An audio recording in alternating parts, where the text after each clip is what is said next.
right, everyone. First of all, thank you all for coming. Just as you would expect, when we have a crowd too large, we have too small of a facility, and then when we have a smaller crowd, we have the large facility. So, but I'm glad that everybody was able to make it, and we were working to try to plan better. Now, can you guys hear okay in the back? Can you hear?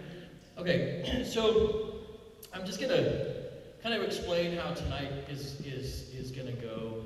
So this will be a traditional workshop, and what that means is that there's not going to be any public comment.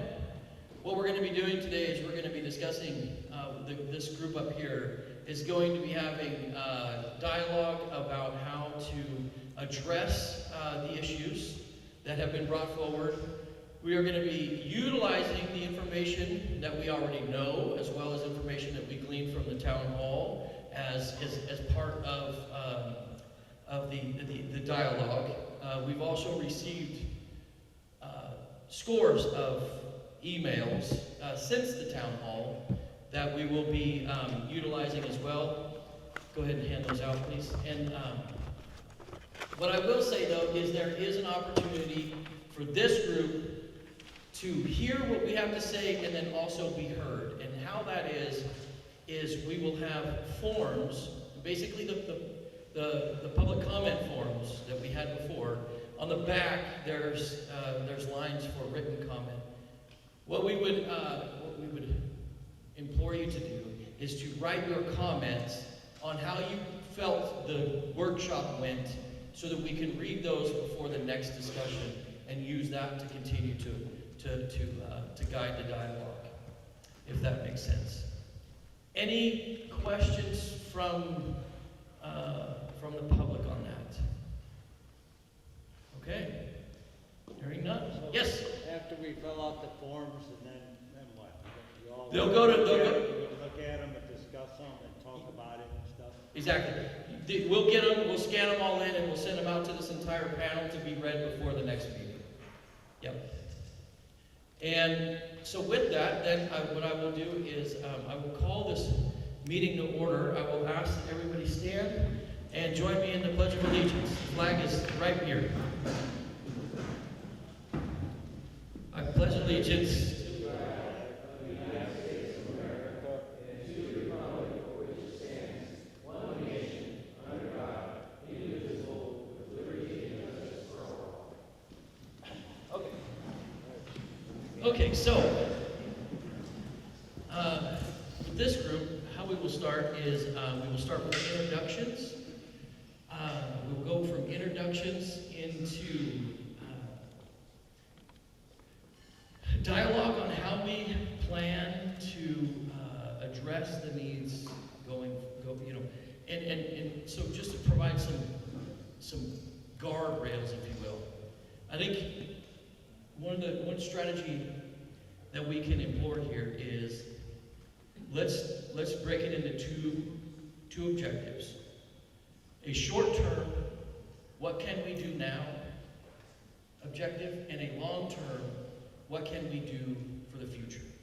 I think there are going to be two different strategies, and so I think if we can focus tonight on what we can do now, and then provide a strategy on how we believe we can move forward in the future, I think I believe that would be a good start. However, when you do your introductions, one thing that would be very helpful is if you feel like we should have an additional voice at the table for future meetings, please just bring that up if there's somebody. Now, we are missing OSP, we're missing the DA, we're missing advanced health, and some of that is our fault. Advanced, we messed up on the invites, and we forgot to throw advanced health on it, but so they'll be here in the future, and so just know that there are more individuals who will be at the table in the future that couldn't make it tonight. So We have 3 microphones. You guys will take those microphones, we'll have to pass those back and forth, and then we will use the single microphone here. So if we want to start down there, Lieutenant, go ahead. It should already be on. That one doesn't go on and off. Or it does go on and off, but that's all it is. I'm Lieutenant John Inslee with the Curry County Sheriff's Office. Hello, I'm Zane Van Zelf. I'm a sergeant with the Curry County Sheriff's Office. I'm Glenn Coker, Curry County Commissioner. Patrick Hollinger, Curry County Commissioner. Oh, keep that one down. Jay Trost, Curry County Commissioner. Erin Porter, Behavioral Health Director, All Care Health. Jessica LaBerge, Regional Solutions Coordinator from the Governor's Office. Hello, Glenn Pedersen with Oregon Department of Transportation. Hello, Scott Michelson with Oregon Department of Transportation. I'm Ken Walden with Curry Transfer and Recycling. Okay, so things that we gleaned from the town hall. Let's start there. What were some things that individuals that you guys took from the town hall that we can use to press forward? You know, I'll start. I felt like there's a few things that it seemed everybody's in agreement with. I think we all can be in agreement that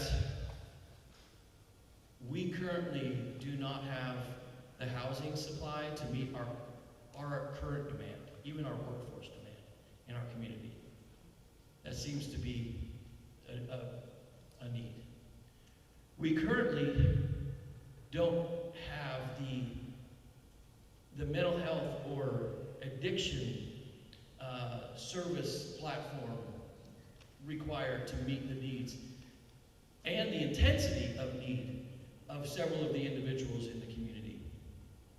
And I think that it was pretty much, everybody was in agreement that we all want to see the law enforced. So starting with those, you know, like there's definitely, we have some common denominator. I think that everybody on every side has a want for. So how do we address that? How do we address that? Let's just start with one. How do we address? How do we move forward? Is that too big of a question? I did forget when we were introducing, I would like to see adapted this table as our community mental health program. I think that the question is really large, and if we can start with a smaller bite. So I know I heard a lot during the town hall meeting about the issues with trash and some suggestions about setting up a program similar to what's in the Gold Beach area with Trey Littlejohn and the one bag at a time. Also just skimming through the emails, seeing some encouragement for how do we do the Adopt a Highway program. It's available in Curry, but how do we really push it out there? Okay. Yeah. I would want some clarification on jurisdictions. You know, I've seen a lot of finger pointing in the past, whether it's the sheriff or OSP or ODOT or who's responsible for what and where, and whose roles and responsibilities are to respond or trash collection or that sort of thing. So I would like to know the roles and responsibilities of the different agencies so that it could alleviate some finger pointing. Thank you. With that, should we just, you want to start with ODOT?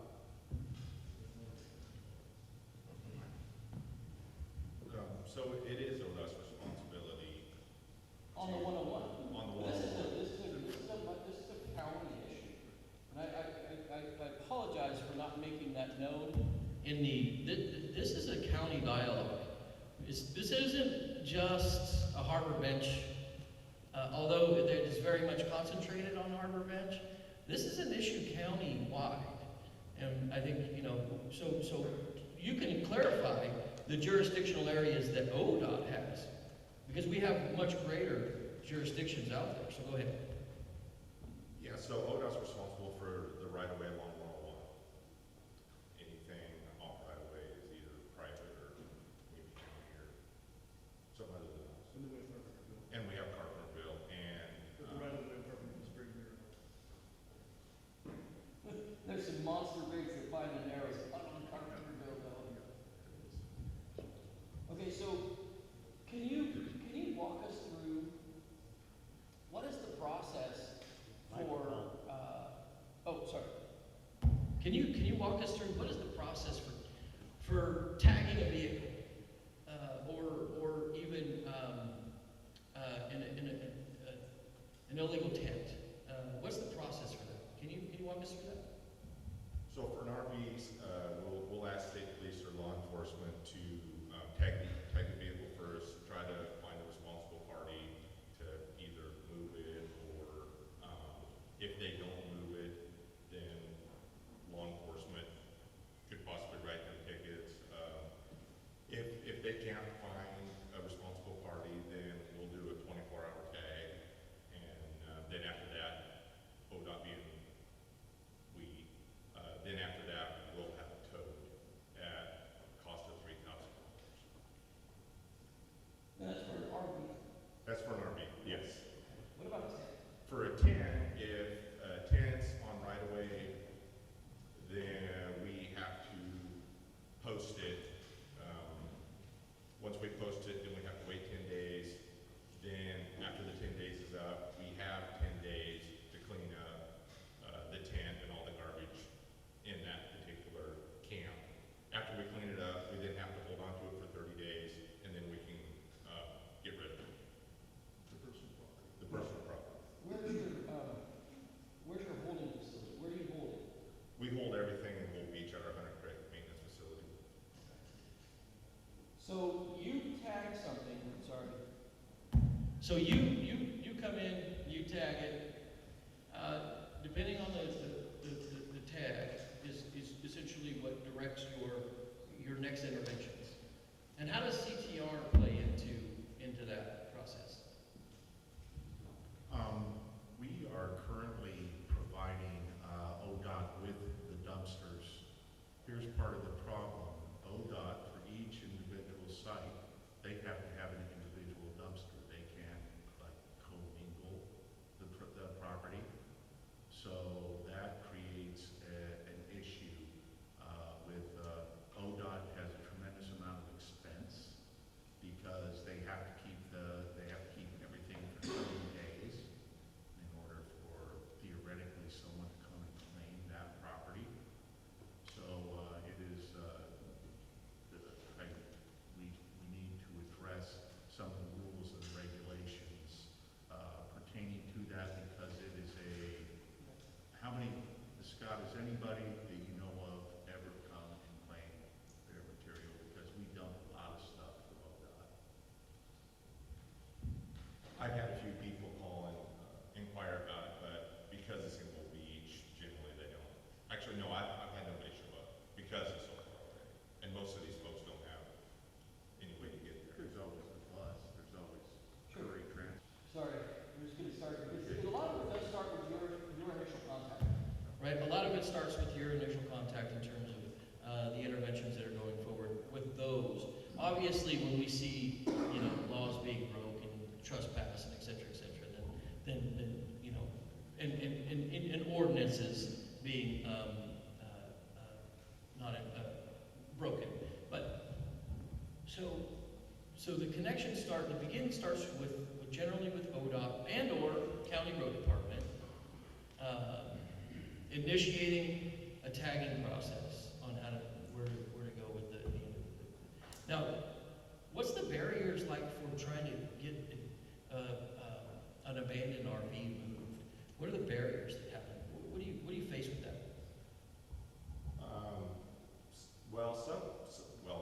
Finding a tow company that'll tow it, number one, is one of the barriers. There is one company, Carpenter Auto, they'll tow them, although, I don't know if I mentioned that we have to also hold on to those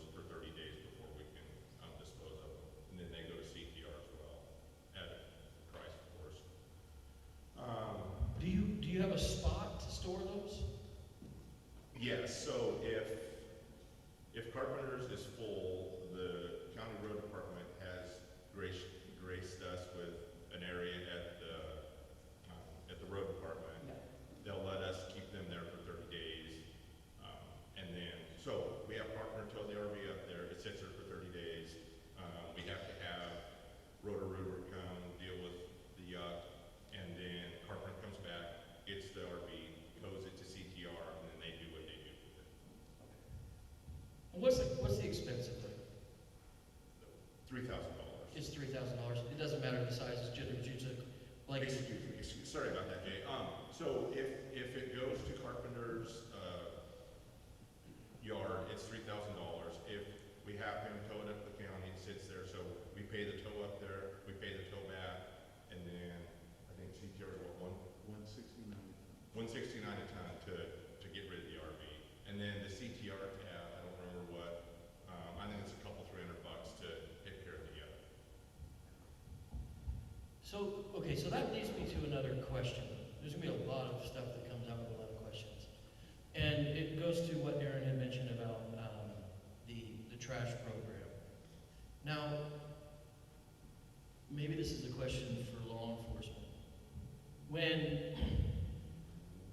So if ODOT is required to keep materials for 30 days, when people are doing the one bag at a time, are they violating that rule by taking it directly to the dump? Not if they, Oh, can you hand him the microphone? we would have to have some way to confirm that the bag that was left out, whether it was in a trash can or something, that confirmed that that was trash left to be put out. To have people go out and just pick stuff up next to a tent or something because they think it's trash, then that could potentially be a problem that they're taking, the good things. Because what I consider good is different than what you consider good. So, yeah. So it would have to be very specific where that item is located that we know it's okay to take for trash pickup. Yes, go ahead. I will tell you that we work with Gold Beach Main Street, and we do work with Trey Little John. We have a one bag at a time. We have an agreement with them and to help. And Trey is very good about not taking personal items. He is excellent at what he picks up and what he does. I still do not, and I will say this over and over and over again, it is not safe to be picking up garbage at homeless camps. If you've never been to a homeless camp or seen what comes out of it, it is filth, it is covered with feces, urine, etc. There are many, many needles. So whatever we come up with, whatever short-term, long-term goal we set, people should not, I express this to Trey himself, he's very careful, and he uses the pinchers and stuff like that, so he avoids that. But it's not a good idea for people to pick up the garbage. But we are more than willing to work, and we've discussed this as a management team in CTR, that we are more than willing to work with the community, with all the, with ODOT, especially because we do a lot of work with them. As long as we come up with an idea, guys, if we set up something such as Gold Beach Main Street over one bag at a time, but it is not just individuals that come, it's a organization or someone who has accreditation, and we can set up stuff to help and assist in all of this, and maybe bring some of the rates down, because these guys spend a boatload of money to do what they do. And we just had a special session in Sydney to address ODOT's shortfall of money. So if there's something we can do, we are more than willing to help. Now, do you guys, since you've had these talks and stuff already, do you already have some ideas that you would be able to share as a program that maybe you guys are willing to put together internally? With Gold Beach Main Street and Trey, with Trey Little John, one bag at a time, we set set up that they had, we set up a dumpster that they have access to. Now, it's not access to the public. It is only for Main Street people and Trey Little John. They have a dumpster that is in an inconspicuous spot so that they can fill that dumpster. We give them 3 yards every single solitary month to go through at no charge. Trey gets a discount or free at the transfer site when he comes in because it is it's been set up properly. And it isn't just people coming in and say, hey, I picked this up on the side of the road, even though we do have some of those people. Yeah, they call me all the time. Yeah, and we do have a gentleman that we know of here in Brookings that walks up and down the road and cleans up, and he gets to throw away his garbage for free. So, because he's doing a community service, and we would be willing to work with all the entities that are represented here to pick up, we'll get some of the garbage picked up, to do it at a somewhat reduced rate, to save the county, to save ODOT, the state, etc., funding. So, you know, like I said, we're already partially doing this in Gold Beach, and we would be more than happy to set up something in Brookings with your approval. Sure. No, great. So, Scott, who is authorized to tag a site? If it's on ODOT right away, it's ODOT. Only ODOT? Yes. Now, could you have ODOT volunteers who assist in monitoring? We could have somebody sign up for that. The area between the end of the bridge and Benham, which as we all know is the problem child. We don't have an adopt a highway volunteer for that section. There would be some nuances with it because we have the homeless camps and we need to post them and we need to be safe about picking everything up. But that area is available for adopt a highway and for volunteers to help with the cleanup in those areas. But I guess I'm not just asking about the cleanup. I'm asking about the monitoring. Could a volunteer be a person who does your postings? No. It has to be an employee. Well, it does have to be an employee. The second thing is the homeless camps have got dangerous. I mean, we've had knife tools on us. So there was a time in the beginning where I just go down there and I post it, but now it's mandatory that law enforcement is with us. Okay. And how often do you get down to South County? For the purpose of what? Just checking to see how much garbage is built up? Just to check right-of-ways? You know, 'cause when I was a juvenile director, we had a contract with you, and we did all of the cleanup and monitoring of the bridges, and we did sign washing and things like that. But mainly, we were focused on bridges. And every time that we came across an encampment under the bridge, you know, you made us stop immediately and call you, and you came out immediately and you tagged it, and then we came back in, you know, the designated amount of time to do the cleanup. I guess I'm asking is there an avenue where we could put together a community program? Because I would venture that there is enough interested parties that would be willing to volunteer time to assist in that process. Even if it's just calling you to enforce, you know what I mean? Well, that's already implemented, believe me, we've got plenty of calls. But an organized fashion of calls, like, you know, somebody who you have a volunteer agreement with who does that, not just an angry individual who's calling because, you know, of what they see every day. Does that make sense? It does. Really, the Ask ODOT, it would be the best way to do it. And I have a one-pager here that gives that information if anybody's interested. We'll post it on the website too. Okay. Yeah, tell us what that is. What is ASCO? It's just an avenue to contact us about things that go on the highway. Okay. It's a phone number or an email address that basically it'll route to the correct location based on that, so. So, let me ask you this. Now, last time we had a workshop about this, was centered around the Rainbow Rock scenario. And at the time, the Supreme Court hadn't heard the Johnson v. Grants Pass case yet. And so there was a little bit of trepidation of whether or not there was going to be some assistance in enforcement. And I remember at the time, OSP said, we're not going to be there to really assist in that manner. Has that changed for ODOT? In terms of the cooperation for enforcement?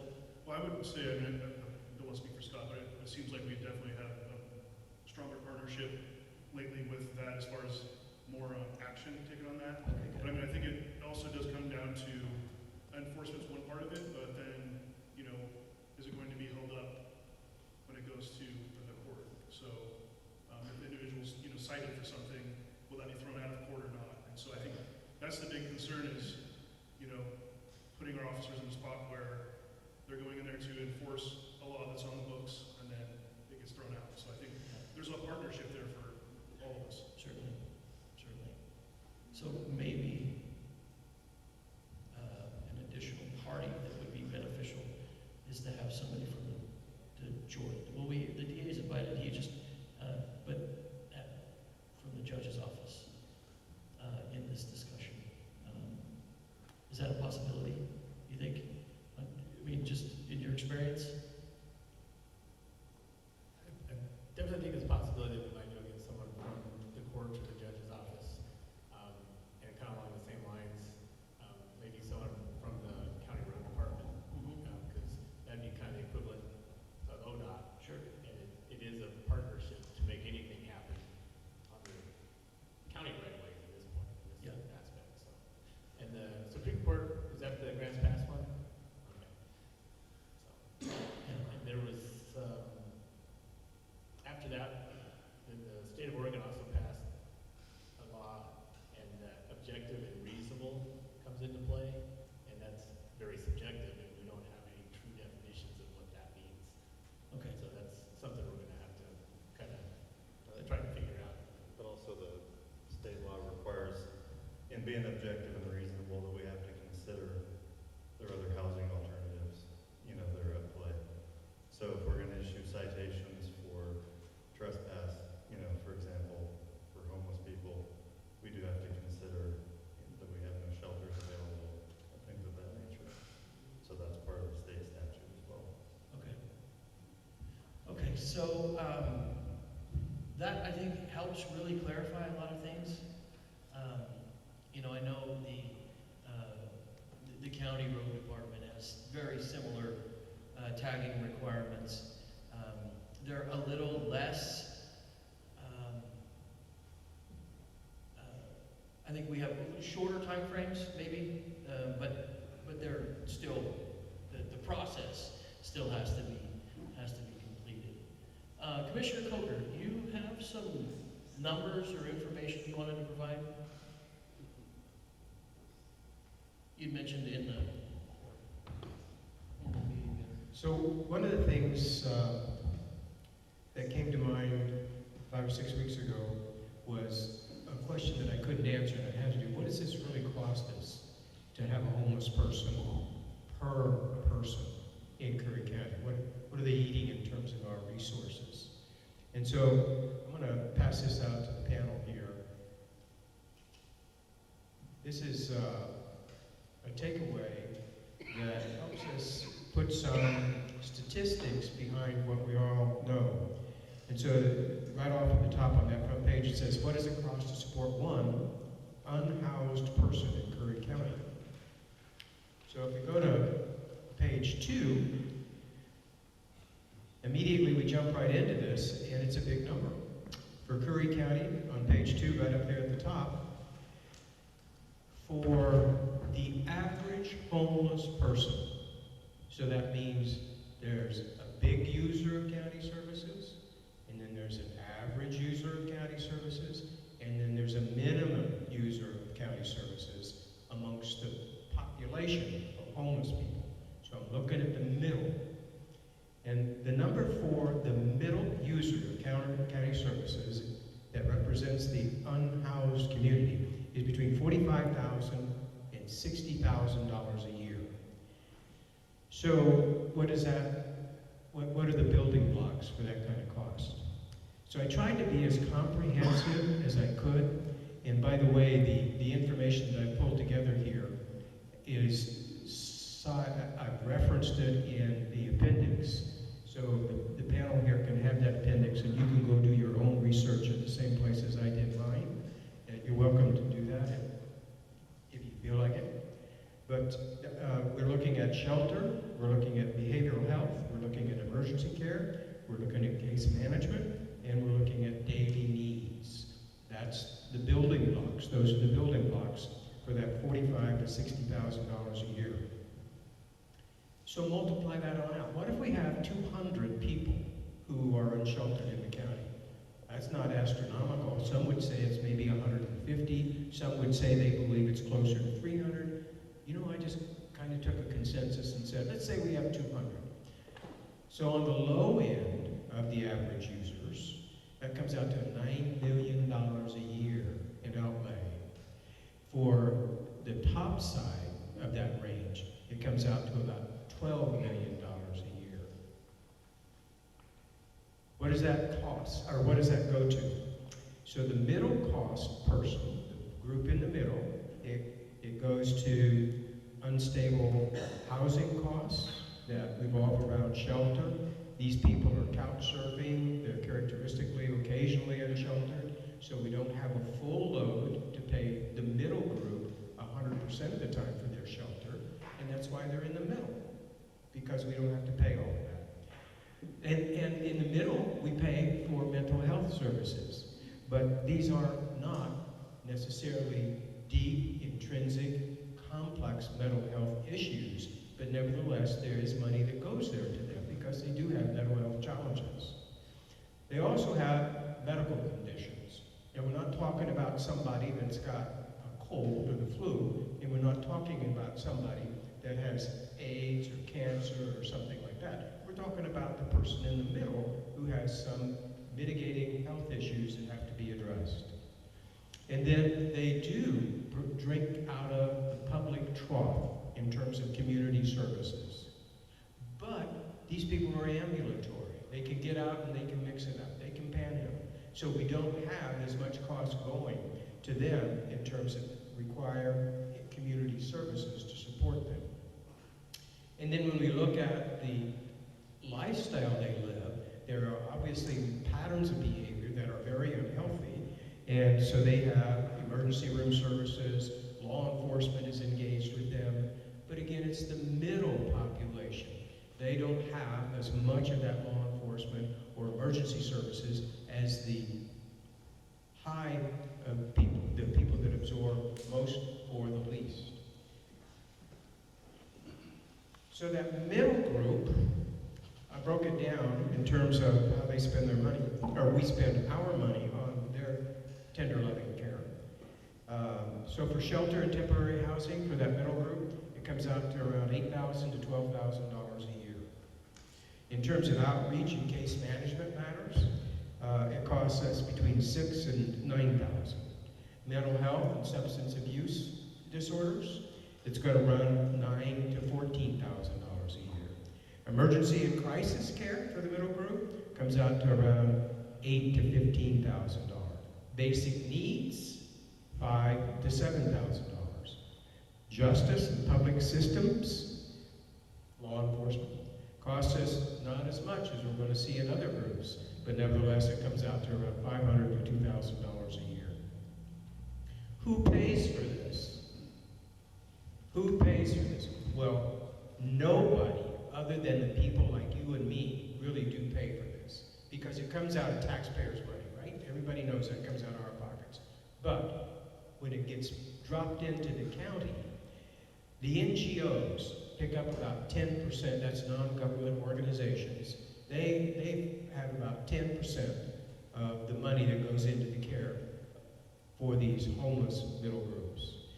Curry County picks up about 20% of that count. And the federal government then has the lion's share at about 70% coming from the coffers.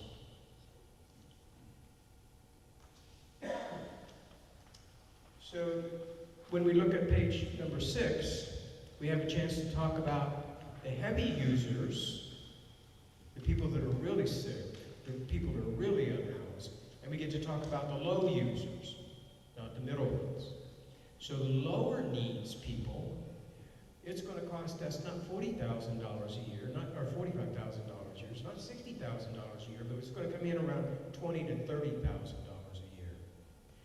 For the high users, these are the people that are chronic, they are homeless, 24 hours a day, week after week after week, they're very sick, and or they have some behavioral issues where they are hurting themselves, or they're hurting others, or they're destroying property, and so they require hospitalization or incarceration, and so the price tag goes up significantly to take care of them.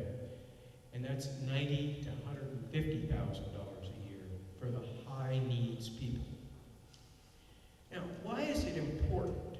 And this is me lecturing, because it was a lesson that I learned from this study.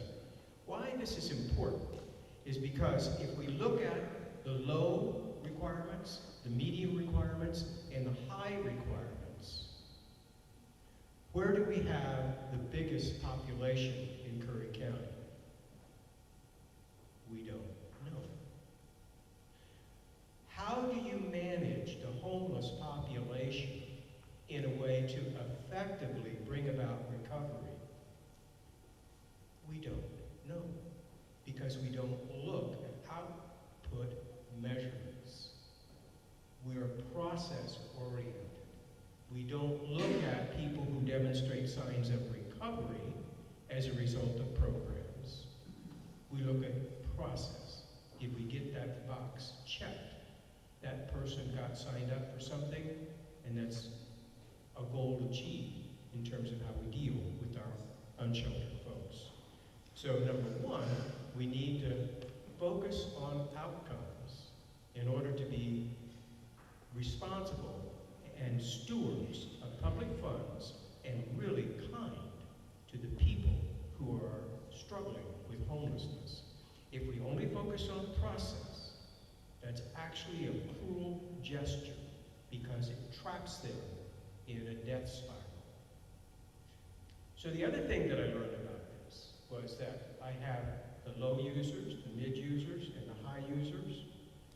Just think of what it would mean if we had programs that we could measure, we measured their output, and we saw the high users moving to be mid users, and the mid users began to be low users of community services. That spells success with our programs and our outreach. Unless we can do that from a process, administration, and management perspective, we are dumping millions of dollars a year in the cycle that perpetuates itself. That's what these numbers tell us. Thank you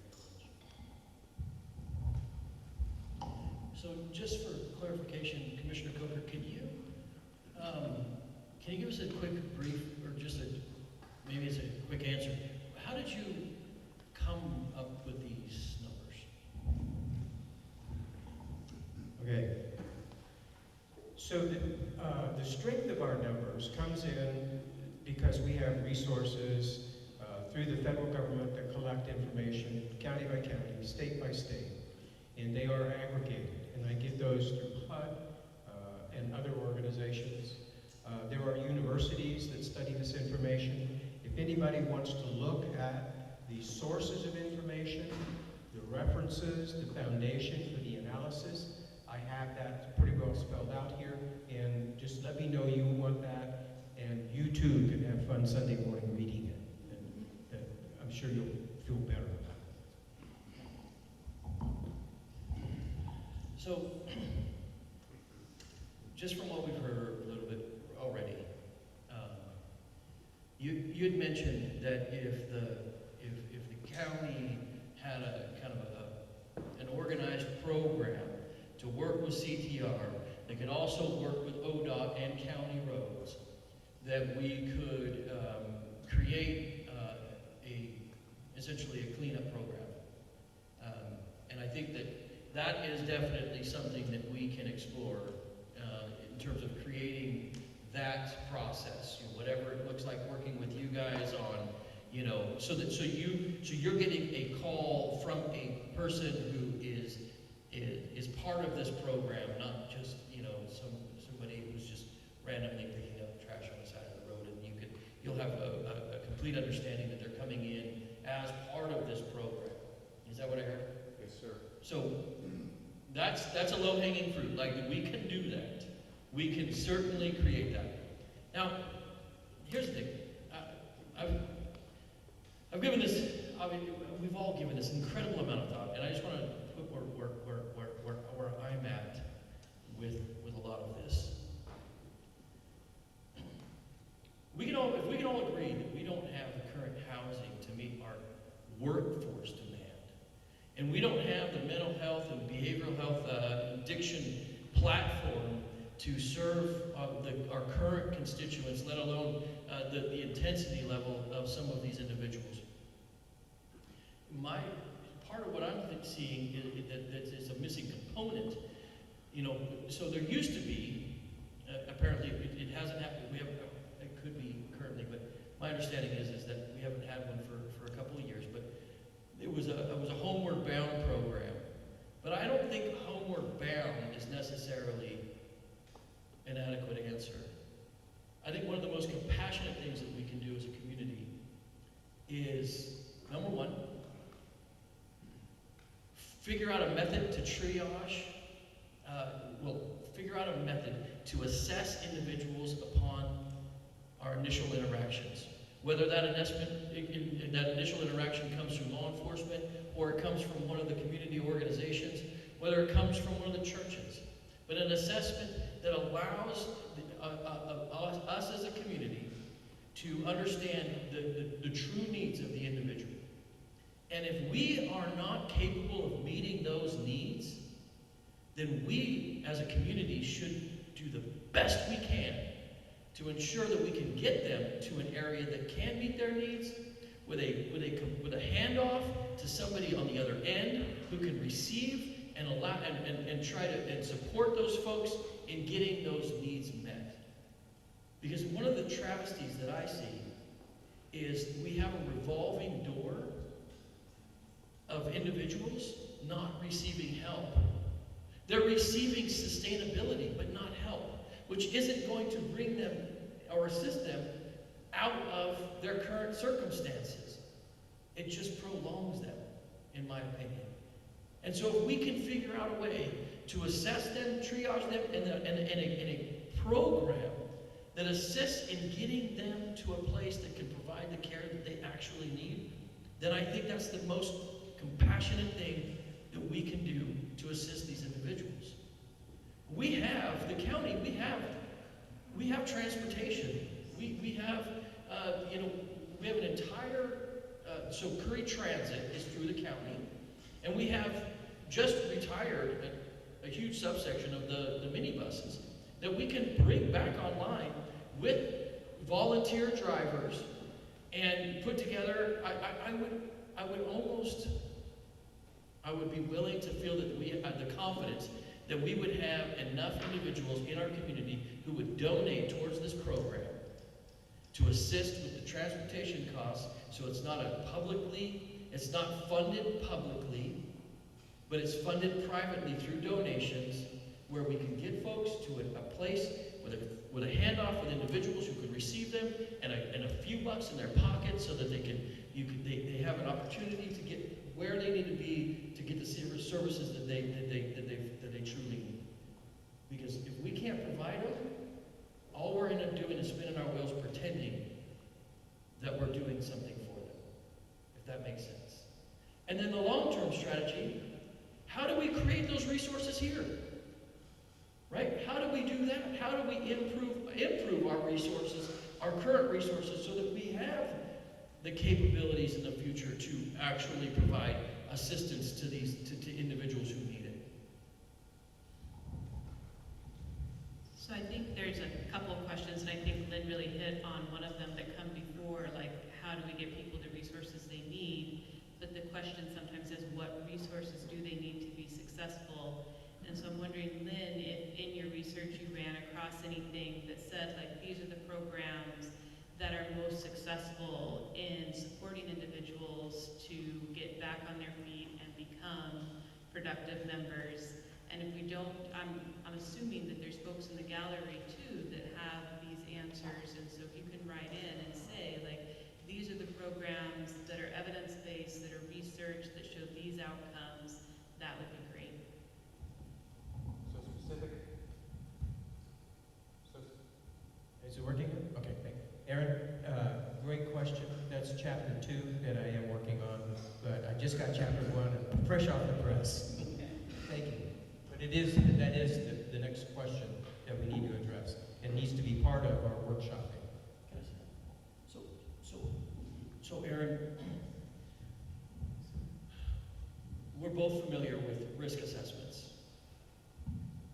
Is there a current assessment, a behavioral health assessment, that can be applied by law enforcement, can be applied by community organization groups, people who have first contact? Is there a current assessment out there in the behavioral health world that identifies that? I mean, obviously, we know risk assessments, but risk assessment is different. Risk assessments are risk to reoffend, generally, not for initial offense or needs. Is there anything like that out there? Not that I know of. Most of the assessments that I'm familiar with are the ones that are either going to predict suicide or help a provider diagnose a mental illness. But it's certainly something worth looking into in regards to what kind of assessments are out there to know what people are going to most likely be successful with and which individuals are going to be most successful in any programs that are developed in Curry. So I can sure look into that. See, I think this is where it gets really difficult. And, I like the idea of being able to repurpose our old vans.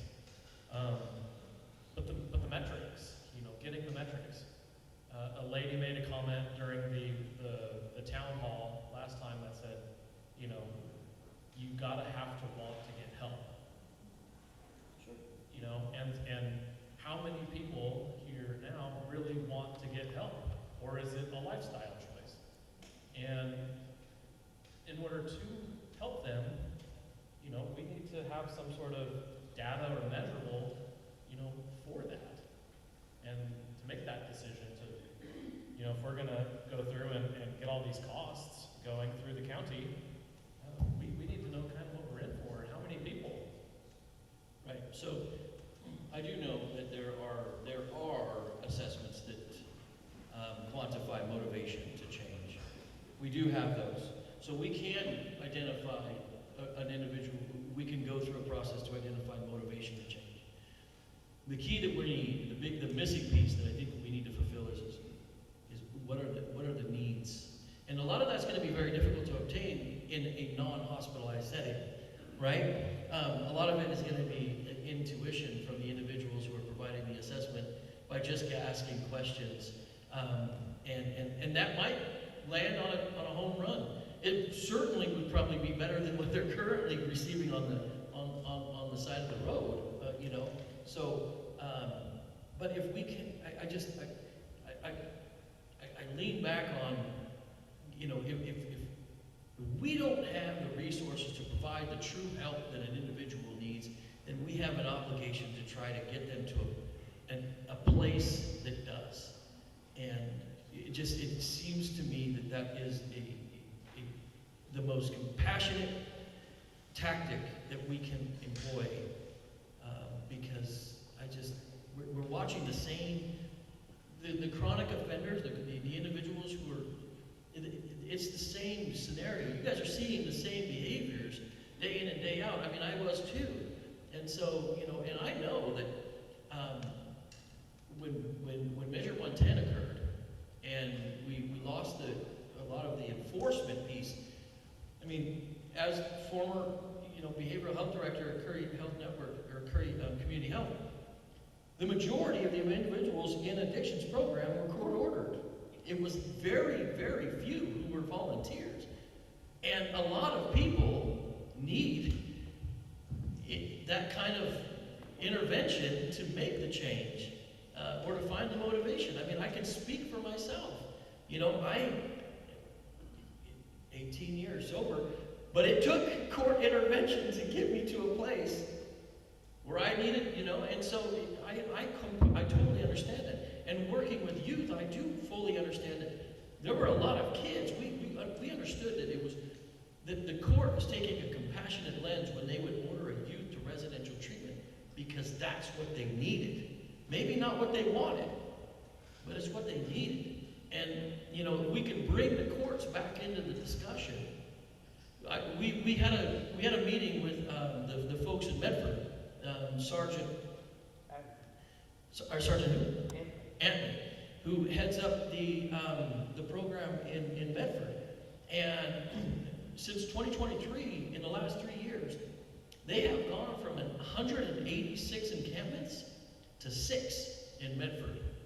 And they've done it through, they understand that enforcement is also compassion.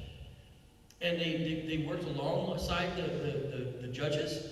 The judges would order individuals to be placed, sometimes they needed to be placed in jail long enough to detox in a setting to where they could do so, and they could be evaluated. And then as soon as they were done, they didn't go back out to a camp, they went to help. And so they understood that the strict enforcement actually led to better results and people finding more success. And so, you know, I think there may be, well, I'm sure there's a lot to learn there. It's one of the more successful programs that has a direct impact that we can do, right? As a illustrated for me. One of the many gifts by listening to people who have gone down this path before, one of the gifts I got out of the Medford experience was they had, serendipitously, it just happened, they got a new judge. And the judge had a big head and a big heart and figured out a way to work with the interagency organizations that were trying to address the homelessness and the addiction problems. And the judge was the fulcrum on which that program rests, even today. What are your thoughts? What are your thoughts on some type of initial contact, even if it's with some of the, like, so All Care provides resources to a lot of the non-governmental agencies. If there's an expectation for an assessment to be done that would provide information that could be then utilized. Obviously, I understand there's a lot of medical, legal parts of that, but that could be utilized to help, number one, triage, identify the need, and start working towards getting those folks help that they do need. Is that possible? Yeah, so I think what you're looking for is a program where staff could go out and do that initial screening. And so there's already a couple of things in place, at least in Brookings. We have our community resource officers who are out there working with the unhoused population, and I'm sure that they would be willing to help participate in that. We have ADAPT, who has their behavioral health resource network peers that go out sometimes with the community resource officers, sometimes on their own, but again are working with the population that's struggling with addiction and trying to help motivate them to come into treatment. So that's another group that could do that. We have Brookings Core Response that's out there doing a bunch of work with this population. We've got St. Tim's. We have a bunch of different agencies that I think would be open to the idea of doing a screening if that screening is helpful in looking at what treatment is this person going to most benefit from. So, go ahead. I was just saying, so we could utilize the CROs, the government agency, the current agencies that are out there working, who create that going, at least that's a first step in terms of collecting the information that we need and getting folks to where, to services that we can help support them getting.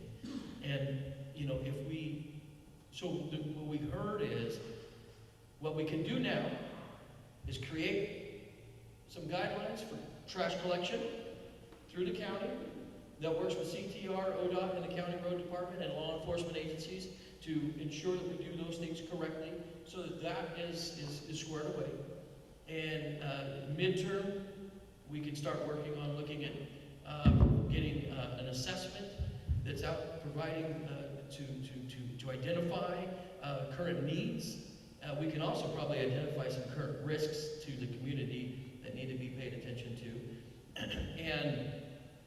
And then, long term, what I'm going to propose, and feel free to completely push back, for long term, and I think long term is going to require a much bigger discussion.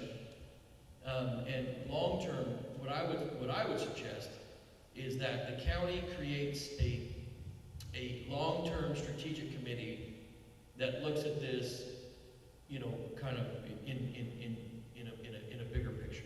And that discussion is how do we work with the state to bring more resources to the county to provide services to fill the gaps in which the service gaps that we currently have, right? How do we work towards those things? How do we lobby towards that at the state? Well, that was going to bring me to my next question. It's great having Jessica here, and I just kind of curious, coming here from the governor's office and that sort of thing, and obviously this isn't just a Curry County thing, but it's a statewide thing. Where do you think the governor would stand on bringing back more of the court order enforcement for a lot of these individuals to get help? Do you think that's a reasonable question to ask her, or bring her into that conversation for, more of a long-term solution?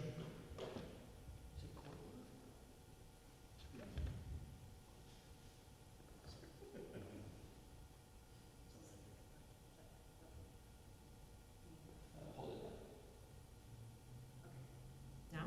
There we go. Thanks for that question. Let's talk more about, I'm happy to take any questions to her. Just for the gallery, Regional Solutions is a community and economic development program. So I serve 5 counties in Southwest Oregon. I live in Josephine County. I'm just outside Grants Pass, so this has been a very hot topic. I do think there's additional parties to include here. I think housing's been mentioned. Matt Borderstrass, I believe he's maybe watching online. He's the director of the South Coast Housing Authority, and he would be a really good voice to have here as well. And then all those service providers that you guys mentioned as well, I think could also be a part of this conversation moving forward, like long-term strategy. I see this problem everywhere though, so I applaud you having a county-wide conversation about what the strategies and solutions look like. This isn't easy work. All of my counties are struggling with this topic, and I think there's a very real challenge ahead to find meaningful ways to address this and provide compassionate care to people and resources and opportunities. So I'm mostly here to listen and take this back to our housing and homelessness initiative team and the governor. I definitely will stick around after. And Patrick, we can talk more about any specific questions you have for the governor. So Jay, and just as a spitball, throwing it against the wall, we have LIPSIC, which represents the full range of courts. Yes, right, thank you. It's Public Safety Coordinating Council, mandated by statute that every county has that. And represented on that council are the DA, the courts, the sheriff's organization, the incorporated law enforcement agencies for Port Orford, for Brookings, and for Gold Beach, mental and behavioral health,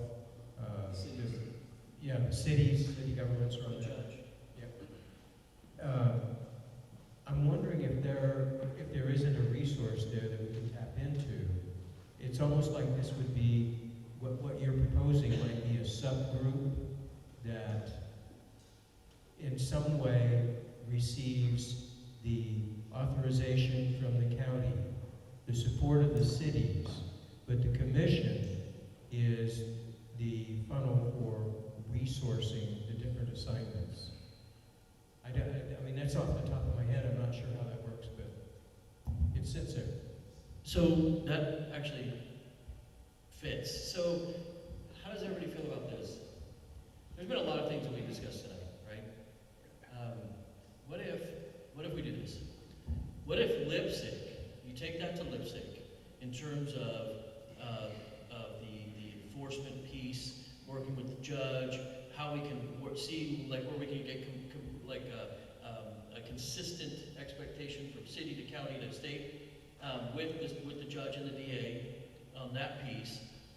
The county will work on the trash program through a CTR, ODOT, and a road department, and then we work on a long-term strategic committee that would probably include the folks that you just talked about, Jessica, that would look at more of the long-term solution on and how we get there and the steps that we need to take. Does that sound like realistic deliverables?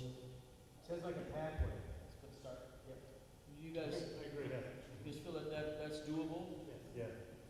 Okay. You anything to add? I was just gonna,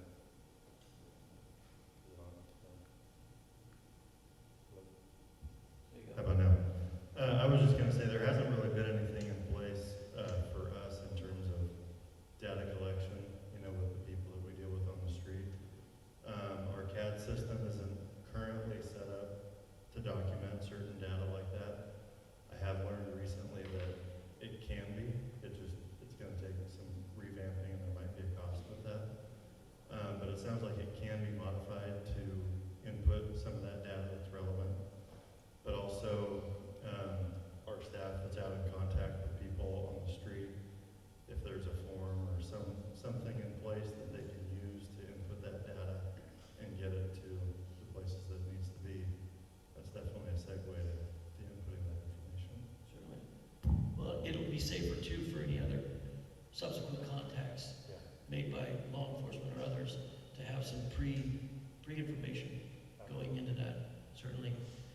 What about you guys? You feel like that's a decent beginning for this, you know, we're not gonna solve the world's problems tonight, but if we can walk away with a few deliverables and we can walk away with some things that we're gonna work on towards the future that hopefully make things stronger and curry.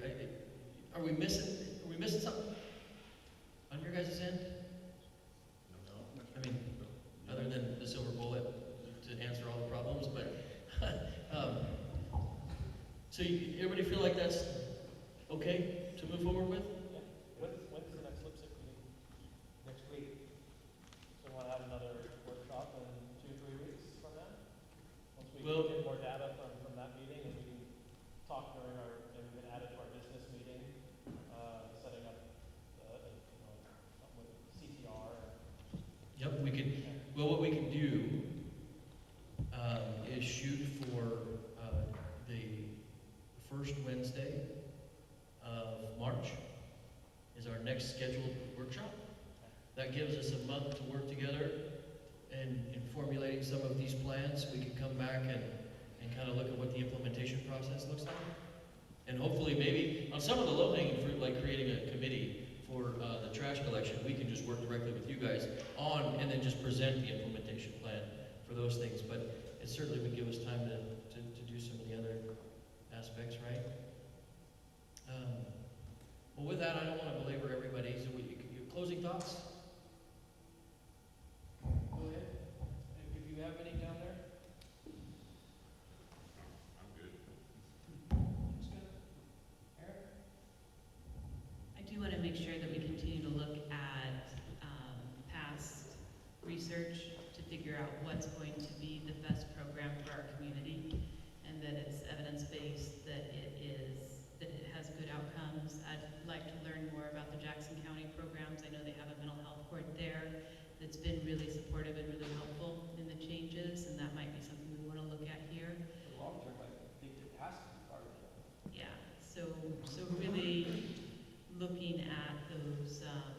those programs that should be shown to be helpful.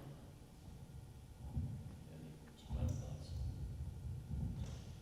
Oh, sorry, Jessica. Sorry about that. Just to Aaron's point, I have spent quite a bit of time in Medford, and it's not just the courts. They have a very multi-pronged approach. They have a lot of community service providers that have really leaned in. They have a community policing program that really has integrated well with some of these service providers and shelter programs. I realize there isn't a shelter program in Bergen County, but I think we could, looking at this 70% of federal and state funding, maybe there's some opportunities to dig in on that work too.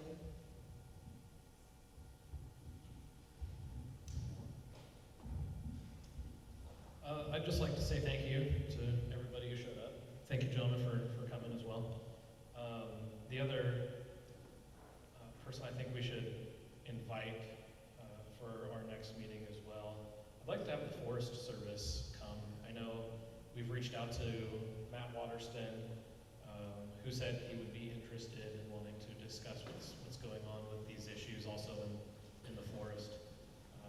And then also, as we continue to have more workshops and develop this more, I would also like to extend the invite to the attorney who spearheaded the Grants Pass Supreme Court case.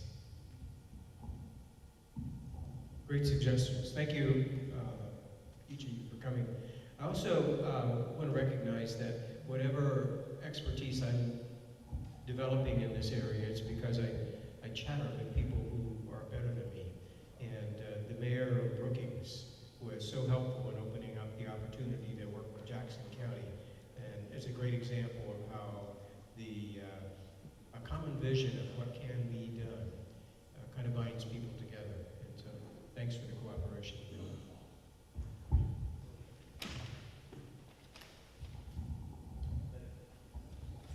Again, thank you for this opportunity to listen and talk about things, but I was very glad to see that this was focused on the overall, what we can do to help people, not just a law enforcement, because as we know, just taking people to jail does not fix the problem.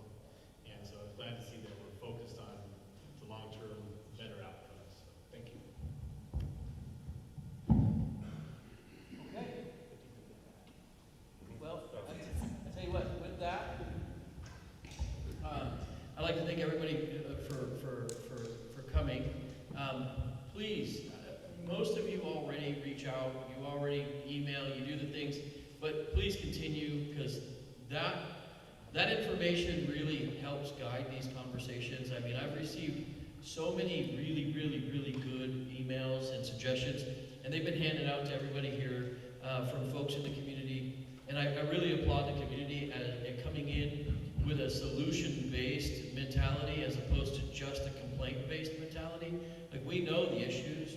I think everybody's very aware of the issues, but coming in with ideas and solutions and being willing and wanting to participate in the outcome is tremendous. And I've seen the community really come forward with that. And I want to, number one, I want to acknowledge and thank the community for doing so and making this making this a solution-based discussion, because it is really easy to start pointing fingers, and that we all know does not solve any problems at all, ever. And so if we can revert those fingers back to what we can do ourselves towards making the outcomes positive and healthier for our county, for the citizens, and also the individuals who are struggling on the streets, then we all win. And so thank you for coming down today. I know it was a long drive for you, and Jessica, thank you for coming over from Grants Pass. Appreciate that a ton. And the whole CTR crew, thank you guys for coming and making this a priority tonight. We really do appreciate all of you coming. And so, Aaron, thank you as well. And gentlemen, I appreciate you guys. Thank you as well. And Natasha and Rabia for setting up this facility, and for the Brookings Harbor High School for allowing us to use the gym tonight, and for Brett Curtis for affording us the sound system, which was a last minute thing when we realized we were going to be short on sound system. So thank you all for coming and helping to pitch in on this solution. I appreciate everyone. Thank you. We'll go ahead and close the meeting.